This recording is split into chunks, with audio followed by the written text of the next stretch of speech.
হচ্ছে টাইগারদের Asia cup super 4 mission. সপ্তাহখানেকের কম সময়ের ব্যবধানে আবারও প্রতিপক্ষ শ্রীলঙ্কা। ম্যাচের আগের দিন আইসিসি একাডেমিতে অনুশীলন করেছে বাংলাদেশ।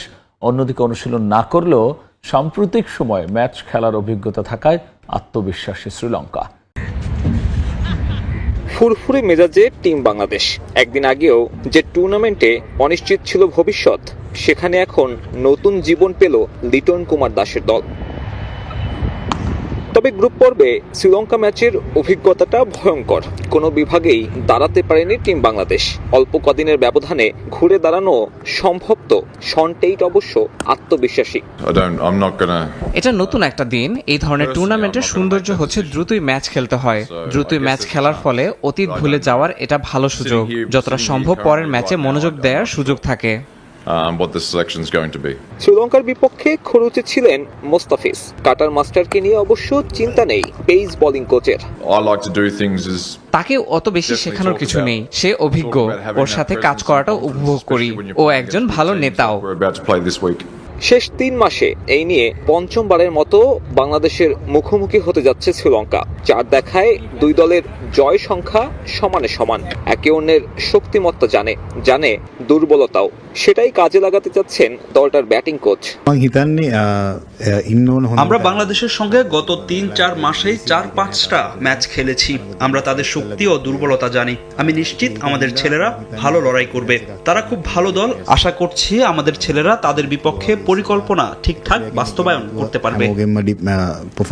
তবে এই ম্যাচে অনিশ্চিত ভেলা লাগে। বাবার মৃত্যুতে দেশে ফিরে গিয়েছেন 22 বছরের স্পিনার। বাংলাদেশ ম্যাচে তাকে পাবার সম্ভাবনা কম, যদিও গ্রুপ পর্বে তাকে ছাড়াই খেলেছিল শ্রীলঙ্কা। বাংলাদেশ দলের জন্য সে ম্যাচ থেকে শিক্ষা নিয়ে ঘুরে দাঁড়ানোর বিকল্প নেই। সুপার 4-এ এই পরীক্ষাটাই আপাতত সহজ বলা চলে টাইগারদের জন্য। বিশেষ করে বোলিং ইউনিটটা নিয়ে ভালো কিছু করতে না পারলে লঙ্কানদের লম্বা ব্যাটিং অর্ডার ভোগাবে নিঃসন্দেহে। কয়েক ঘন্টার ব্যবধানে বন্ধু এখন শত্রু। শ্রীলঙ্কার জয়ের জন্য সবাই বুক বাঁধার পরে এখন সেই শ্রীলঙ্কাই বাংলাদেশ দলের প্রতিপক্ষ। সুপার 4-এ এই ম্যাচে দারুণ কিছু করে দেখাতে পারলে বাংলাদেশ দলের জন্য ফাইনালের সমীকরণটাও অনেকটাই সহজ হয়ে যাবে। তবে তা করতে পারবে কিনা, বা তা করতে হলে বাংলাদেশ দলকে যে আমূল পরিবর্তন আনতে হবে, সেটা আসলে বলাই বাহুল্য। শ্রীলঙ্কার বিপক্ষে আবারও পরিবর্তন আসতে যাচ্ছে টাইগার একাদশে। পঞ্চম বোলার হিসেবে অন্তর্ভুক্তি ঘটবে শেখ মেহেদীর। তাকে জায়গা করে দিতে বাদ পড়তে পারে নুরুল হাসান সোহান।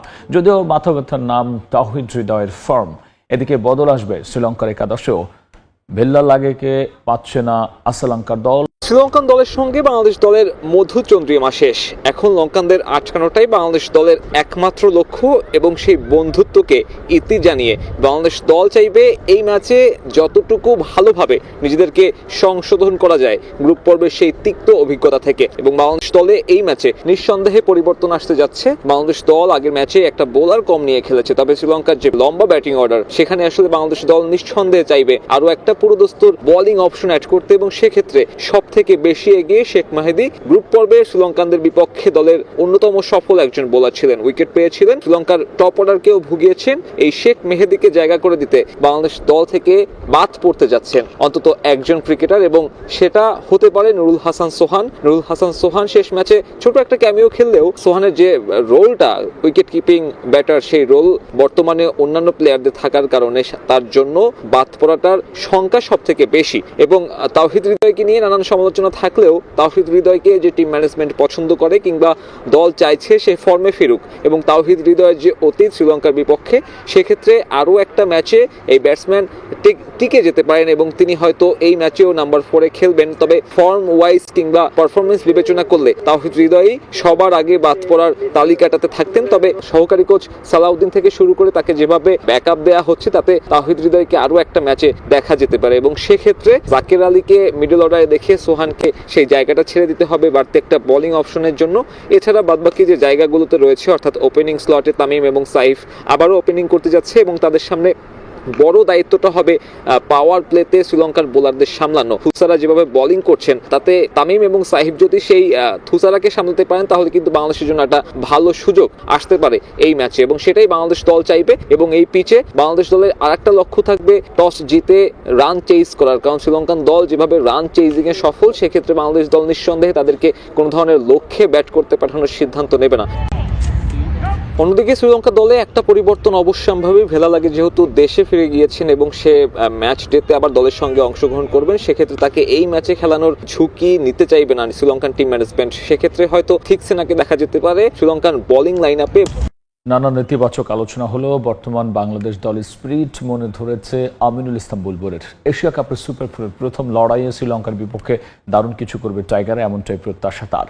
যদিও আফগানিস্তান ম্যাচে এক বোলার কম খেলানো নিয়ে কিছুটা অসন্তুষ্টি আছে বুলবুলের। এদিকে সেরা চারের ম্যাচে রান রেট কিংবা অন্য কোনো বিষয় নয়, সাবেক অধিনায়ক হাবিবুল বাশারের মতে জয় পাওয়াটাই হবে মুখ্য। এবারের এশিয়া কাপের আগে টাইগারদের প্রস্তুতিতে বড় স্বপ্ন দেখেছে বাংলাদেশ। তবে হংকং ম্যাচে ভুল সিদ্ধান্তের পর শ্রীলঙ্কার কাছে হারে ভাটা পড়ে সেই স্বপ্নে। যদিও সেই দলটাই এখন সুপার ফোরে, তবুও নেতিবাচক কথা চারদিকে। সামাজিক মাধ্যমে চলছে ঠাট্টা, শ্রীলঙ্কার কাঁধে ভর করেই টাইগাররা সেরা চারে। তাদের বিপক্ষেই এবার প্রথম লড়াই লিটনদের।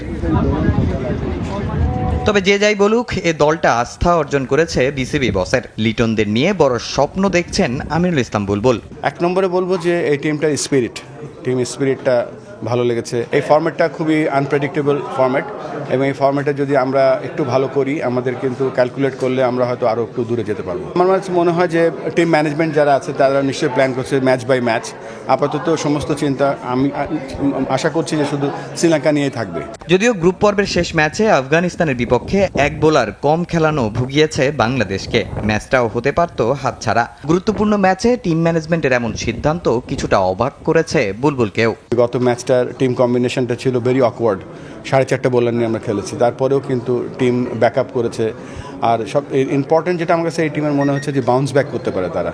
আমরা শ্রীলঙ্কার সাথে হারার পরে আমরা আফগানিস্তানের সাথে বাউন্স ব্যাক করেছি। শ্রীলঙ্কার সাথে আমরা ফার্স্ট পাওয়ার প্লে ইউজই করতে পারি, তারপরেও একটা ভালো মোটামুটি একটা ভালো টার্গেটে গিয়েছি। এছাড়া হংকং ম্যাচে রান রেট বাড়ানোর সুযোগ হাতছাড়া করায় জটিল হয়েছিল টাইগারদের সুপার ফোরের সমীকরণ। আফগানিস্তান জিতলে শেষই হয়ে যেত বাংলাদেশের সেরা চারে খেলার স্বপ্ন। সুপার ফোরেও রান রেট গুরুত্বপূর্ণ। তবে সাবেক অধিনায়কের চোখে সব হিসাব একপাশে রেখে মূল কাজ একটাই, জয়। লঙ্কানদের কঠিন প্রতিপক্ষ হিসেবেও দেখছেন না তিনি। আমাদের জন্য এখন এত রান রেটটা মাথায় রাখার কোনো দরকার নেই। আমি পার্সোনালি বিলিভ করি আমরা যদি সুপার ফোরে যাবো, we just need to think about winning the game. Run রেটটা পরে কী হবে সেটা পরে দেখা যাবে। সেরকম পরিস্থিতি ডেফিনেটলি বাংলাদেশ সুযোগ নেবে। শ্রীলঙ্কা দলটা আমাদের পরিচিত। আমরা এই টুর্নামেন্টের প্রথম ম্যাচটা হেরেছিলাম, কিন্তু তার আগের সিরিজটাতে কিন্তু শ্রীলঙ্কাকে আমরা হারিয়েছিলাম। টি-20 ফরম্যাটে 4টা বোলার নিয়ে খেলা একটু রিস্কি, আমরা সবাই জানি। সেই রিস্কটা দলটা নিয়েছে, সেই রিস্কটা কাজে লেগেছে, বাট সবসময় তো কাজে লাগবে না। আমার মনে হয় যে কন্ডিশন অনুযায়ী 11 করা হয়, তার উপর ডিপেন্ড করে আসলে টিম নিশ্চয়ই সেভাবে চিন্তা করছে। এবার দেখার পালা শ্রীলঙ্কার বিপক্ষে লড়াই দিয়ে শুভ সূচনা করতে পারে কিনা টাইগাররা।